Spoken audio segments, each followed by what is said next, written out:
It's now time to undertake Chapter 3, Models of Abnormality. These refer to theoretical frameworks that we use to understand and explain mental illness. They can also be called vicariously approaches, perspectives, models, and even paradigms. And we'll use these terms just interchangeably. They guide how we see mental illness and the mentally ill, and how we go about trying to help and treat these conditions and these people.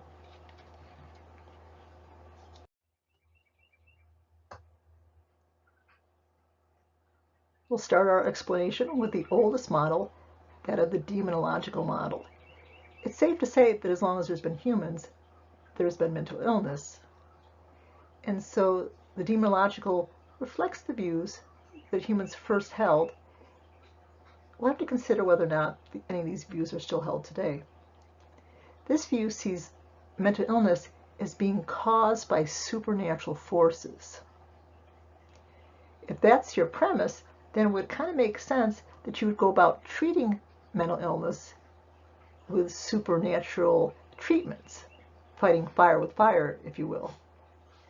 Two of the treatments used would be exorcism and trephining. Now, exorcism varies from culture to culture and time period to time period, but always entails rituals designed to drive out the supernatural forces. They might be mild, such as prayer, chanting, maybe fasting. None of these harmful. But in other circumstances, they can be quite unpleasant, painful, or even potentially deadly. For example, forced vomiting with emetics, immersion in icy water, flailing, severe starvation, anything to make the body so uncomfortable that the inhabiting supernatural would be motivated to move on down the road and find a different host. We'll also consider, before we do that, let's consider exorcism. Is exorcism used today in the world? And the answer is a clear yes. Many cultures still have a demonological model viewpoint and do use these treatments. Even the Catholic Church, on special cases with permission, will use exorcism. Now let's consider, I should add that your HMO will not pay for exorcism. Now let's consider trephining. Did you learn about it in Intro Psych? If not, consider that small picture in the upper right. In trephining, a hole would be cut into the skull. You can see the person on the upper right hit the jackpot. You can see multiple holes. We have interpreted these holes to be an exit, an egress, to let out the supernatural. And you might say, well, why can't it get out the way it got in? Excellent question. I assume maybe it's like a lobster trap. The lobster can get in, but the lobster can't get out. So, and this isn't just one or two cultures. We have these skulls from all over the world. So this was a practice that was used to apparently treat mental illness. Some students get confused and they think the brain was being cut. No, absolutely not. While the person was awake, there would be no anesthetics at that point in history. The skull would be sliced open. A circular piece of skull would be removed. Who knows what they did with it? And you'd be sewn back up. Any head bump could be fatal. There's no skull protecting the brain. Could infections occur? Absolutely. Could people die of trauma? Absolutely. But still, people usually survive that. Experts that know bone can look at the edge of those skulls and tell if the edge of those incisions, those bone cuts, showed sign of healing, and they usually did. So clearly a highly unpleasant procedure, and probably would not be at all effective in terms of taking care of the condition at hand. We'd probably presume it would be a very severe condition, probably schizophrenia, and clearly after the condition was treated, the person would still have schizophrenia, but very likely a little PTSD on top of schizophrenia as well. Thank goodness no cultures in the world practice trephining anymore.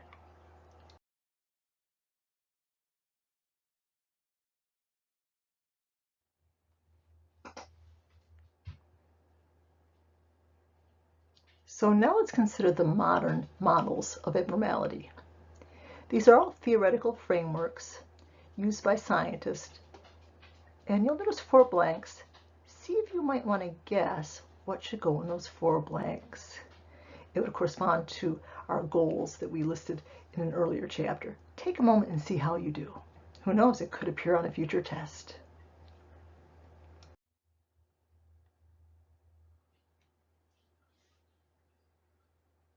So the first blank would be a D. Was it define, diagnose, describe? Hopefully you went with describe. Second blank, explain or understand. Third blank, I know it has a P. It would be predict. And the fourth blank, a lot of choices. You could go with treat or change, modify, and of course abnormal behaviors. Listed are the perspectives that we'll be investigating. This slide's a particularly great slide to help you study. See if you can cover up the boxes and list them, order doesn't matter, by memory. And after you've done that, see if you can associate any names or concepts with each. If you can do this, you would be ready for the test when it comes to this subject matter. If you can't do that, I suggest that you need to do a lot of work to be prepared for the test. So again, a great study tool. I hope you use it in that manner.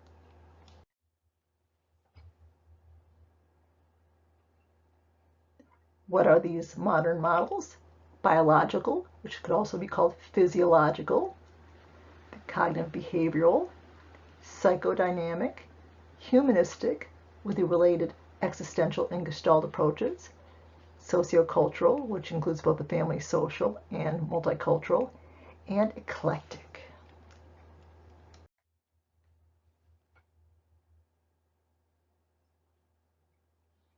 For the biological model, we'll focus on the nervous system, specifically the central nervous system, and even more specifically the brain, and also the endocrine system, or in other words, our hormonal systems.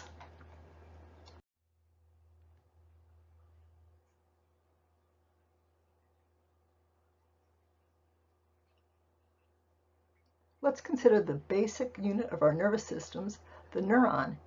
Take a look at the picture. Hopefully you recognize the neuron shown in green.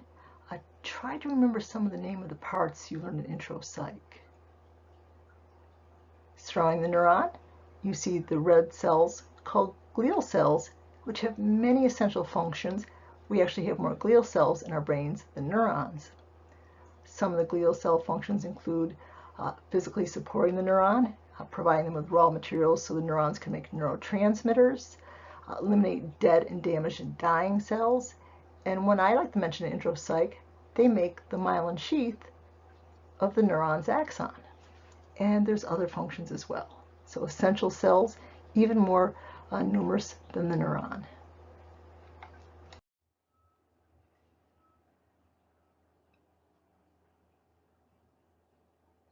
A major contributor to many, if not most, mental disorders are issues related to neurotransmitters. So it behooves us, don't you just love that word? It behooves us to know about the neuron in terms of its structure and function. So if you could, before we get into the actual lecture part of the slide, try to fill in the blanks at the top for terms, and then try to fill in the blanks with some of those terms on the bottom in terms of neuron function.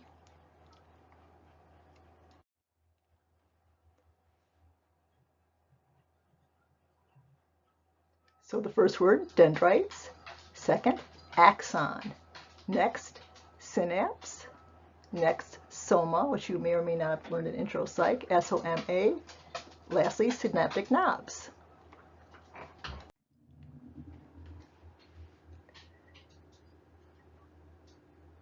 Next, let's review how neurons work.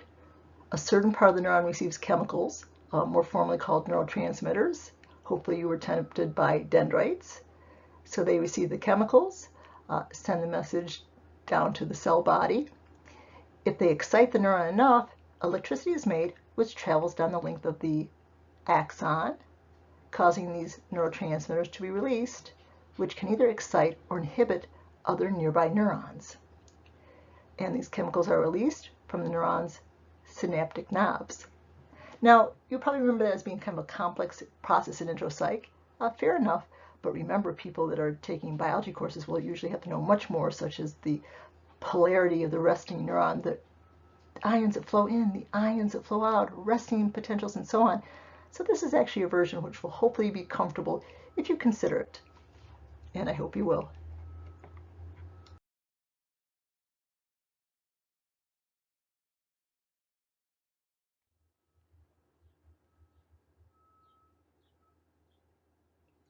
Let's now consider some of these neurotransmitters. Dopamine, involved in many responses and conditions. We'll focus on two right now, schizophrenia and Parkinson's. In schizophrenia, we will learn that too much dopamine is being released, and the medications given for schizophrenia tend to correct this overproduction. Parkinson's, very different in nature. Parkinson's, the death is restricted to one little nucleus, very small area of the brain involved in movement. And these neurons are dying, and there is not sufficient dopamine for the person to engage in normal functioning. We'll consider both of these in much greater detail later on in the course. For now, just know that for schizophrenia, an excess of dopamine. For Parkinson's, cell death of dopamine-making neurons.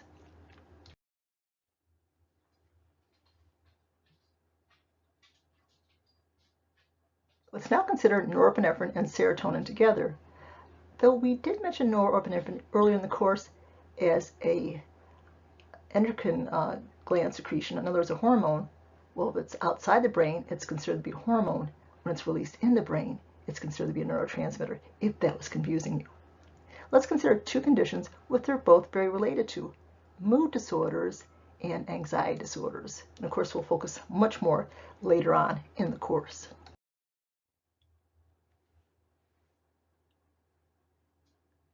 Next, let's consider acetylcholine. As a mnemonic, maybe you think A for acetylcholine, A for Alzheimer's. In acetylcholine, there's massive neuron death across the brain, specifically the acetylcholine making and using neurons. We're not really sure of the causes. We know some protective factors, but we'll discuss this in much greater detail later on in the course. But for now, just associate the lack of acetylcholine with memory issues and with Alzheimer's.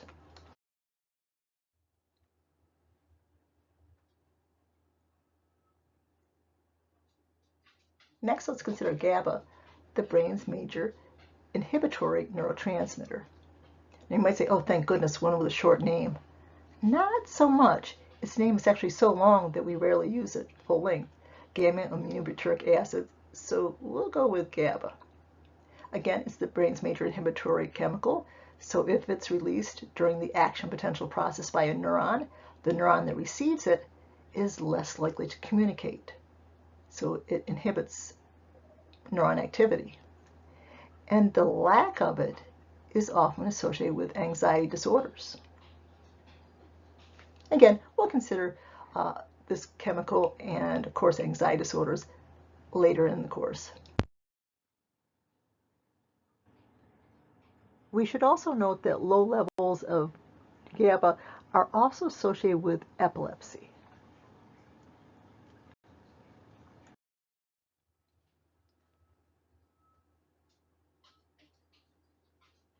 The last neurotransmitter we'll consider will be glutamate. It's the brain's major excitatory chemical. If it's released during the action potential process by one neuron, the neuron that receives it is likely to get excited, maybe even excited enough to have a neurotransmitter release of its own, in other words, an action potential of its own, and this would influence nearby neurons. It's also involved in anxiety, such as GABA, but in the opposite manner. GABA is the inhibitory one, so too little GABA could be a problem, while glutamate, the excitatory one, would have the opposite effects. Too much glutamate could be an issue, such as with some of the anxiety disorders. So they're both implicated, but opposite ways, basically. Of course, we'll learn more about glutamate and anxiety disorders later on in the course. Interestingly, very recent research is now implicating glutamate in depression in which it's highly resistant to treatment. So individuals with major depression who have taken various medications and engaged in therapy and still are not significantly better are termed treatment resistant, and we're finding that many of these cases involve the glutamate circuit as well as the two other ones we'll talk about in a moment.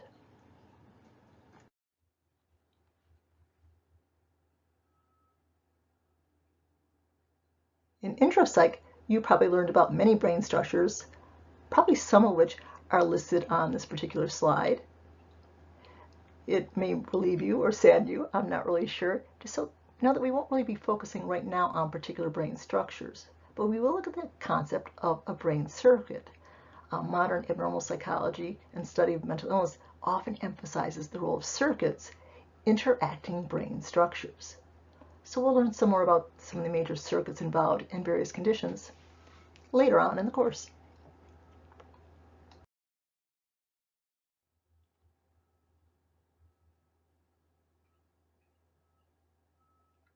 So we've considered the foundations of the biological or physiological approach, if you prefer. Next, we'll consider cognitive behavior model. Now, in the first box, you'll see a couple blanks. So in the first two blanks, look to the actual name of the model. It'll be very useful. And then for the last three blanks, think back to your learning chapter of Intro Psych and think of some of the major forms of learning that you learned about, and that would be your next blanks. So go ahead and do that, and we'll see how you did on it momentarily.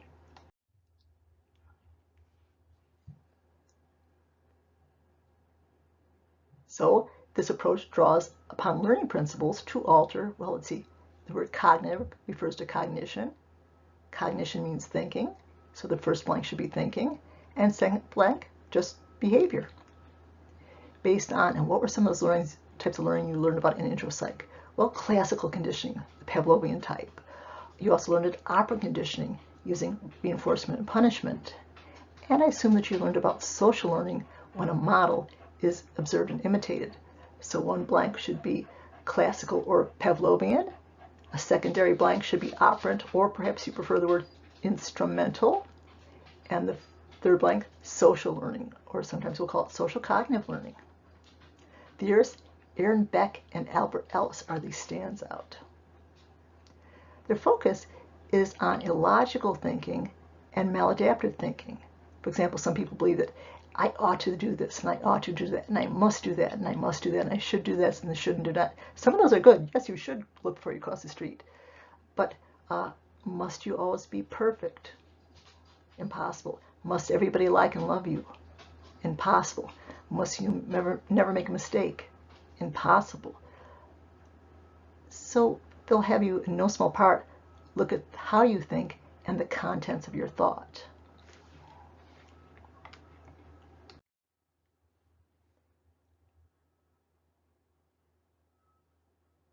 Apparently, Albert Ellis was a very interesting fellow. He liked colorful language, particularly the F-bomb. Anyway, I talked to one of his trainees, an older gentleman, at a psychology conference, and he told me a very colorful story that I'll share with you. When my colleague at the conference was under training of Ellis, his mother was visiting and was planning on attending a lecture given by his great mentor, the famous Albert Ellis. But Mom is not so fond of the four-letter word, so he asked his mentor and friend, would you please avoid the F-bombs? And he readily agreed, and he did. Nary a F-bomb during the entire presentation. Afterwards, this gentleman, this fellow, took his mother up to meet the great Albert Ellis. He greeted her very enthusiastically, and he said, you've got an effing great son, ma'am, and then the F-bomb started to fly. So at least he tried.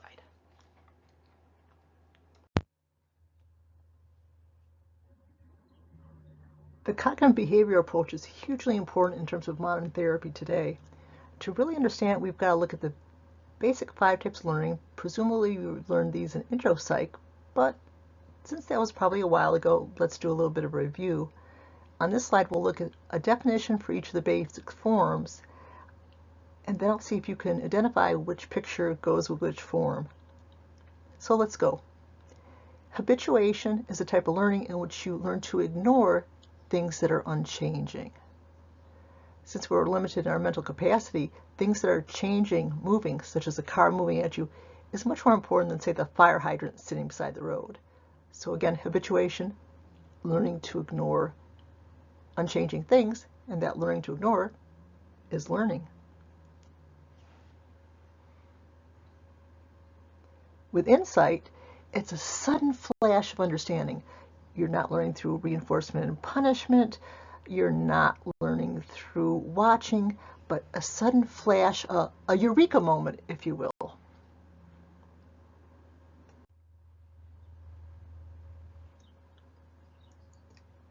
Social learning is when a model is observed and then imitated, hopefully somebody modeling a desirable behavior rather than an undesirable behavior, but in any case, when a model is observed and then imitated.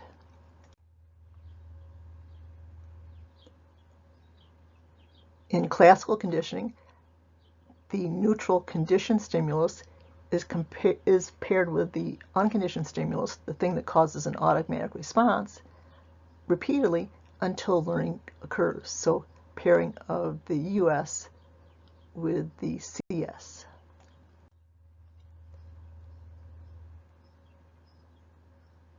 And our last form, operant conditioning, uses reinforcement and punishment to achieve its learning goals.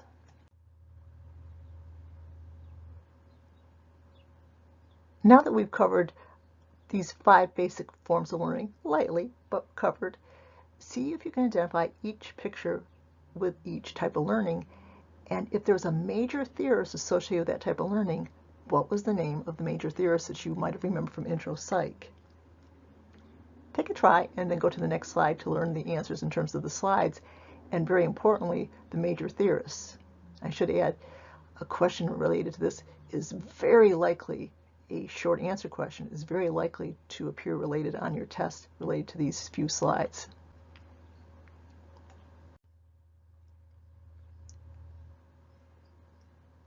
Let's start with a child hitting the doll. What type of doll? A Bobo doll. So this would be the famous experiment on social learning performed by Albert Bandura. I assume you covered Bandura and social learning in intro psych. The next picture below it, famously, Ivan Pavlov and his team. That would be Pavlovian conditioning. Do you remember, is Pavlovian classical or operant? Hopefully you remember Pavlovian conditioning is classical conditioning. So theorist Ivan Pavlov, type of conditioning, classical, also known as Pavlovian conditioning.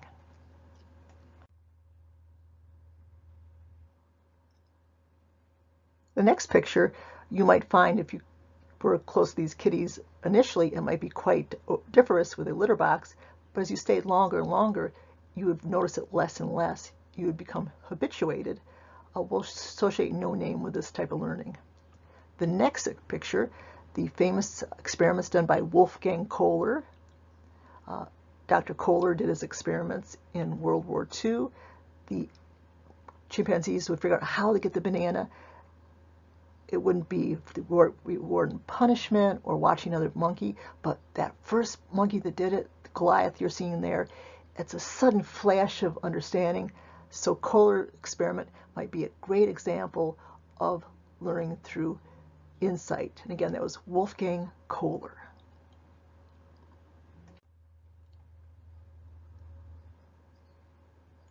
Lastly, let's consider B.F. Skinner, associated with operant/instrumental conditioning, which is learning through reinforcement and punishment. So Skinner, operant/instrumental conditioning, learning through reinforcement and punishment.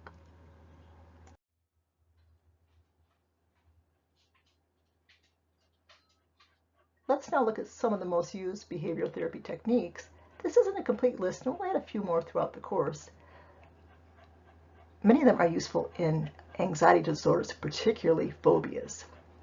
So in flooding, if you agreed to it, you would be thrown into your worst fear. You're afraid of snakes? I'll take my 5-foot boa out of my aquarium. Afraid of rats? I'll take it out of the next aquarium. Take it out of spiders? Well, gee, I keep a tarantula just for that purpose. So you're thrown into your worst fear without any preparation. It's unpleasant, but you don't die. And we do it again, and it's still unpleasant, but you don't die. And the third time, it's not as unpleasant.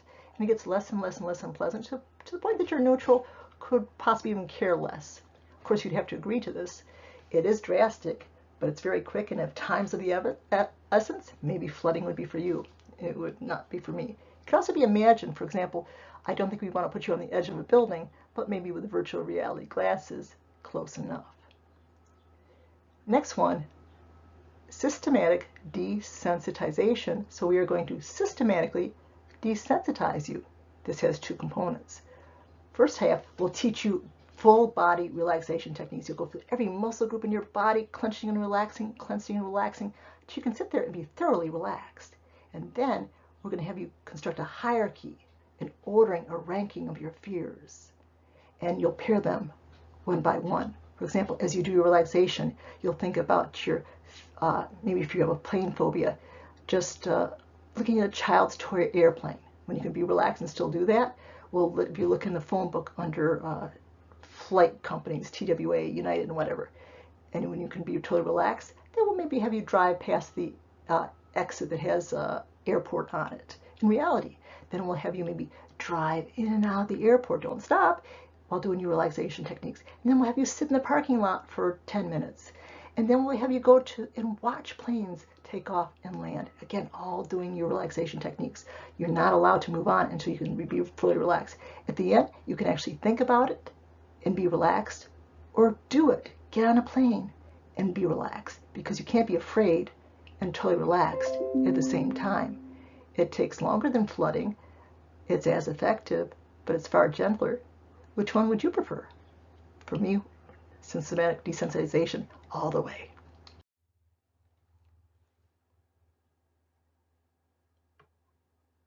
For counter conditioning, let's consider Peter and the rabbit. Now, not the children's story, but an actual boy called Peter that was deathly afraid of rabbits. They used counter conditioning. They paired very skillfully the feared stimulus, the rabbit, with a pleasant stimulus. He loved ice cream. If they didn't do it skillfully, he could end up being afraid of ice cream. They paired it skillfully, and he lost his fear of rabbits. So first there's a large room, rabbit in a cage, far corner, he's eating ice cream, Peter's fine. Every day, the rabbit gets closer and closer in the cage, till one day the rabbit is sitting further back, but out on somebody's lap.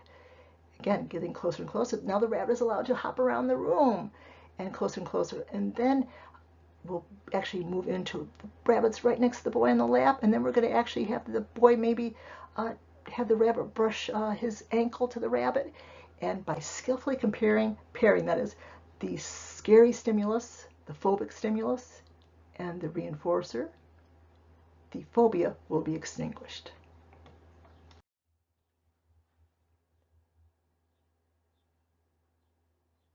Token economy, useful in so many populations. Hospitalized people with issues, children with intellectual disabilities, sometimes severe autism, sometimes ADD, or any child that's given you a run for the money.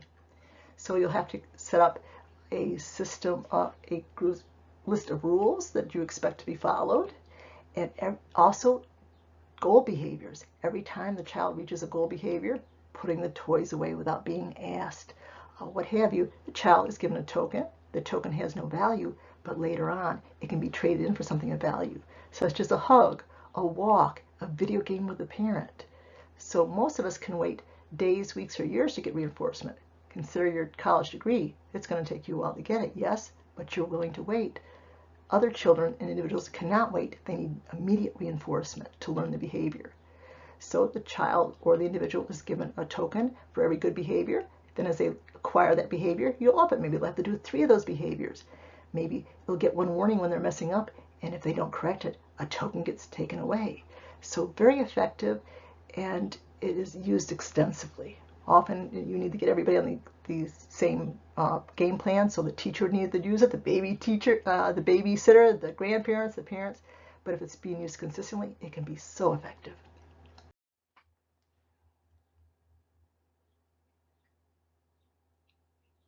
So with many conditions, part of the issue is the person lacks interpersonal skills.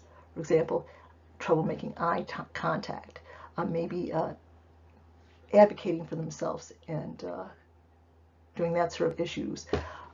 Conversations, just casual conversations. So these are all behaviors that can be taught and learned during therapy. So useful in so many conditions, from generalized anxiety disorder to just so many, and we'll look at this particular usefulness throughout the course.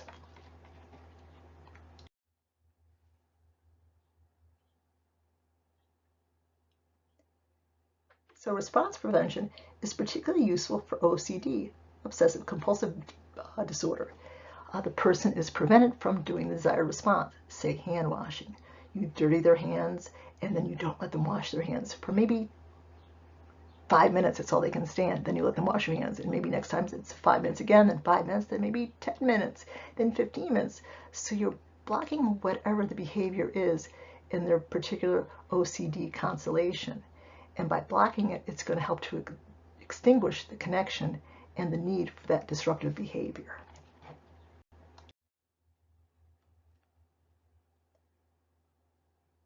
So do you recognize the great theorist on the right? Hopefully you know Sigmund Freud. And I do expect you to be able to spell his name correctly. It seems pretty reasonable given his importance to the course. The term for his therapy, it would be, you're tempted by psychodynamic. Not really, that's the model. His therapy, psychoanalysis. Literally, analysis of the psyche. In other words, of the mind. He proposed 3 forces shape personality. Take a moment, see if you can think of them. Id was one, ego, and superego. The focus of his therapy techniques, getting at the unconsciousness, getting at the unconscious mind.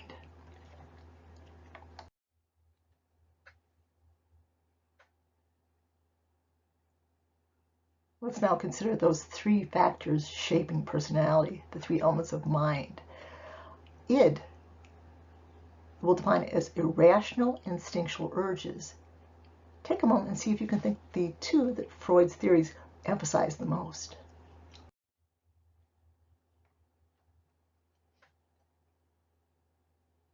The sexual urge might have jumped out at you, that indeed is correct, but also the aggressive urge to harm others. The ego is the one structure that is focused in on reality, helping you with life's day-to-day decisions, reality as you live in it. It also tries to mediate between the irrational id and the irrational superego. Now their superego, I hope you have one. Freud felt that the sociopath does not. But the superego deals with morality, our conscience.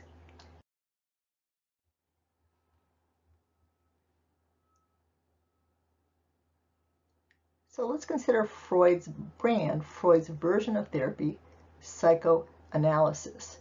Don't confuse it with the term psychotherapy. Psychotherapy is a general term. There's all forms of psychotherapy, Gestalt, existential, humanistic, cognitive behavioral. But when you use the term psychoanalysis, you're referring to a Freudian-based therapy. Let's consider 2 events that Freud discussed in terms of happening during therapy. One is resistance.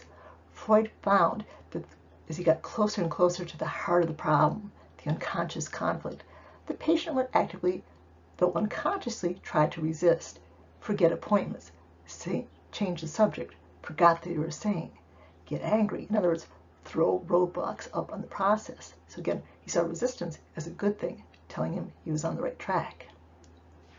Next, let's consider transference and countertransference. Transference is when we'll use Freud's term, the patient unconsciously transfers their issues from somebody in their life onto their therapist, onto Freud. So maybe you became very afraid of Freud because you're very afraid of somebody in your life, maybe a parent. Became very angry because you're very angry to parent. Sexually flirtatious, perhaps. Again, transferring the issues from somebody in your life onto the therapist. Freud thought it was a good thing that would allow the person to work out those issues. Countertransfers, on the other hand, is a very bad thing. Want to guess what it is? If you're thinking when the therapist does that to the client, the patient, indeed you're correct, it's a very bad thing. The client is paying for services, so the last thing they need is to have the therapist dumping their issues on top of them. That's why virtually all therapists do therapy themselves, so they don't engage unknowingly in countertransference.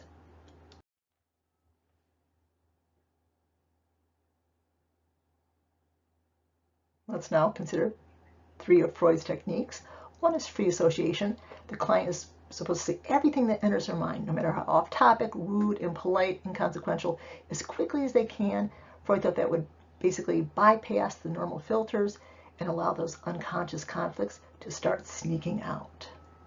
hypnosis, Freud used it extensively in his early days of therapy, but abandoned it, thinking that there are better ways to accomplish his goal. Dream interpretation. Freud wrote an entire book on dream interpretation called On the Interpretation of Dreams. So he thought this was a very useful tool to get at those unconscious conflicts. So again, Freudian therapy is always aimed at getting at those unconscious conflicts.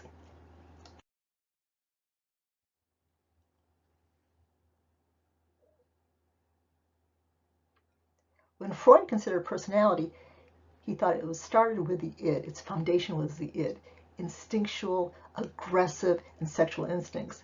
Not a very flattering view of human nature. Well, the humanistic model is basically opposite, as we shall see.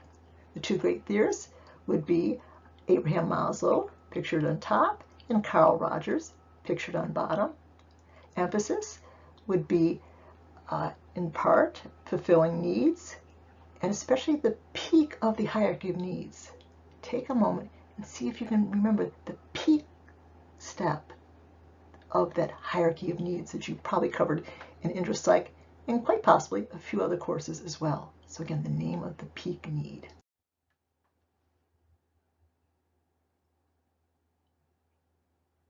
The peak need was self-actualization, the need to improve ourselves, to reach for our full potential. So they thought that was the driving force in humans, or at least it should be, to expand ourselves, to better ourselves.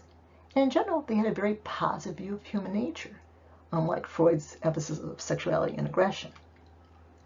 One of the tools used by humanistic theorists would be unconditional positive regard. The therapist accepts the client without conditions, including all their faults. You might not like their faults, you might want to change their faults, but still you're positive and you accept them as a person. And maybe during that accepting climate, the client can dare to look at those things they don't like about themselves, maybe to discuss those things they don't like about themselves, allow themselves to start working on those things that they don't like about themselves. It all starts with the therapist's unconditional positive acceptance.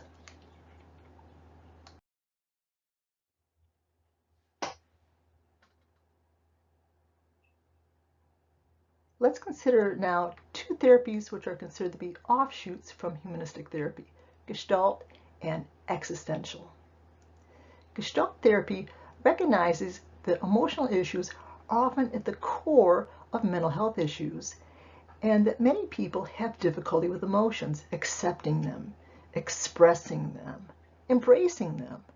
So the core of Gestalt therapy is embracing emotions. Maybe you've seen a snippet of a therapy in which the person is screaming and yelling and maybe hitting a pillow. Okay, that would be one version of Gestalt therapy. So again, strong emphasis on the emotional life of the client. Existential therapy, on the other hand, focus is trying to find meaning in life. Many times a person's life is going well in many areas, but there's something there's something troubling. And that would be up the existential therapist's alley to help the person identify what would make their life meaningful in their estimation, and to put them on that path that help to remove barriers that are getting in the way. So again, focus on a meaningful existence according to the particular person involved.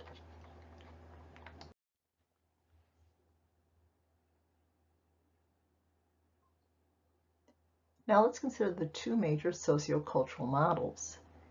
Two perspectives within this approach: family social theory and multicultural theory. Family social obviously emphasizes the unit of the family, but also looking at factors such as social labels and roles, such as like husband, wife, intellectually disabled, mentally ill. So the effect of labeling on the individual. Also social connections, the strength of them, the weaknesses of them, the nature of them having a profound impact on the individual.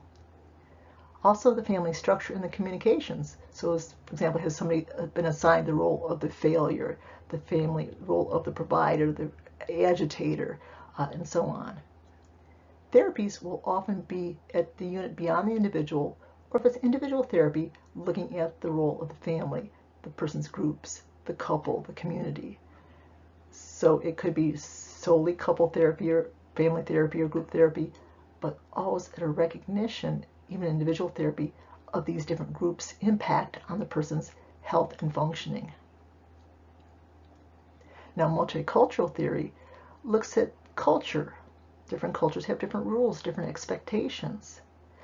Race, in quotation marks, because I hope you know that race is a social concept, not a biological concept. Ethnicity, gender. So for a person's stress, it could be a role of maybe their labels placed on them from society, woman or a trans woman or a lesbian woman, have you, a Hispanic lesbian woman, you get the idea.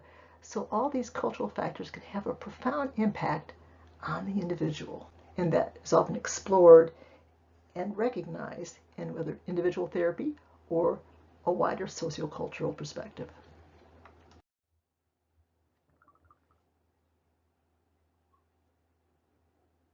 This slide will give you an opportunity to explore these concepts associated with the sociocultural models to make sure that you're comfortable in distinguishing the family social theory from the multicultural theory.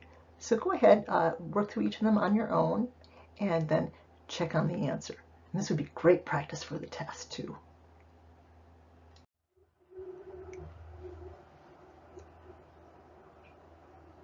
For JB, it is an example of the family social theory. For TJ, also primarily family social. IP, definitely multicultural. RW, definitely multicultural. For TR, family social. And QJ, the best answer would still be family social, since school involves school and work and the social connections they're in and family structures. So again, family social would be the best answer. And if you did well, great. If not, study the terms and then try again. Again, great preparation for your test eventually when it comes around.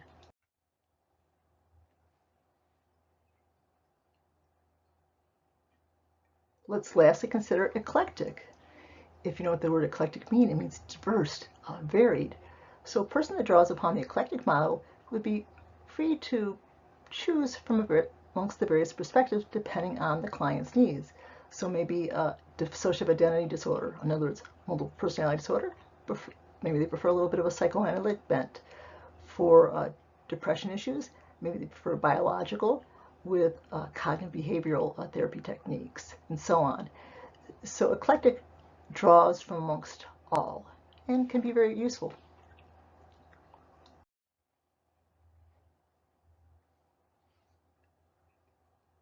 So after you've studied the neurotransmitters, go ahead and do the slide without peeking. See what you know, and the ones that give you trouble, study those additionally, and it should serve you very well.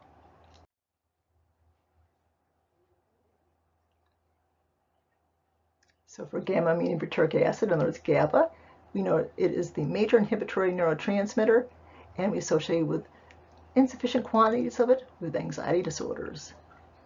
Norepinephrine and serotonin, we associate with mood and anxiety disorders. For acetylcholine, we said A is for acetylcholine, A is for Alzheimer's.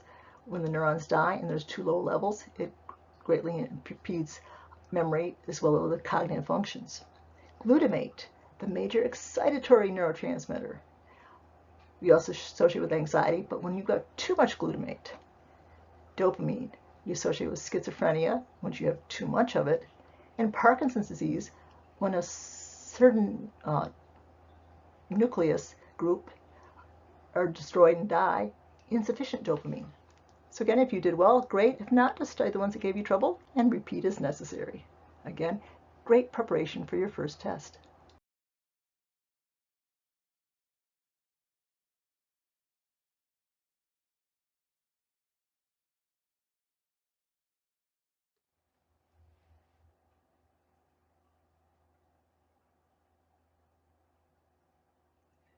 So unconditional positive regard, you should associate that with a humanistic approach of Rogers and Maslow. Combine multiple approaches, That certainly sounds pretty eclectic. Changing irrational thinking. Well, remember that cognition or cognitive means thinking, so that would be for the cognitive behavioral model. The client's role in their family. Well, that would definitely be the family social model. Accepting, then changing emotions sounds very Gestalt. Transference and countertransference definitely should associate with Freud, psychodynamic. Need for meaning in one's life, that would be existential. Role of neurotransmitters, that would definitely be biological. Free association and dream interpretation, that would be the second psychodynamic option. Free association and dream interpretation, also Freudian, also psychodynamic. And last, recognizing the effects of, for example, systemic racism, heteronormativity, that means assuming that everybody is heterosexual, and other discriminations. Well, that would definitely be multicultural. If you did well, great. If not, keep practicing, especially emphasizing the ones you got wrong.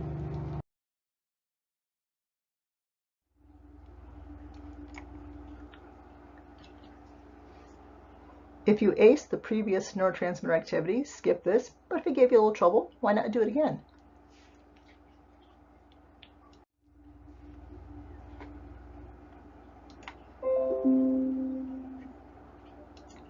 So for Alzheimer's, A is for Alzheimer's, A is for acetylcholine. Mood and anxiety disorders, that would be norepinephrine and serotonin. Major excitatory neurotransmitter, glutamate. Major inhibitory neurotransmitter, GABA. And Parkinson's and schizophrenia, either from too little dopamine in the case of Parkinson's or too much in the case of schizophrenia. Again, if you had any trouble, study the ones that gave you an issue and try again.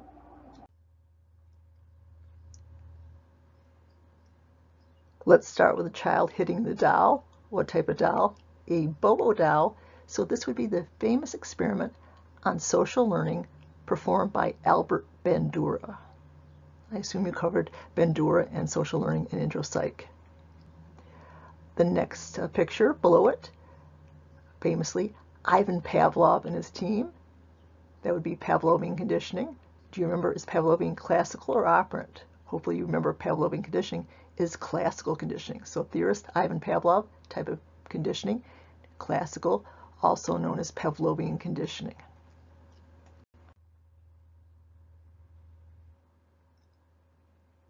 The next picture you might find, if you were close to these kitties initially, it might be quite different with a litter box, but as you stayed longer and longer, you would notice it less and less. You would become habituated. We'll associate no name with this type of learning. The next picture, the famous experiments done by Wolfgang Kohler. Dr. Kohler did his experiments in World War II. The chimpanzees would figure out how to get the banana.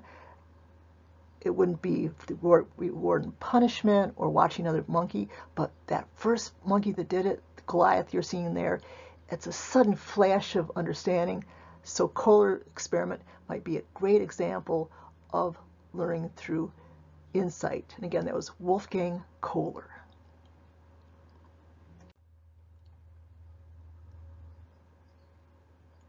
Lastly, let's consider B.F. Skinner, associated with operant/instrumental conditioning, which is learning through reinforcement and punishment. So Skinner, operant/instrumental conditioning, learning through reinforcement and punishment.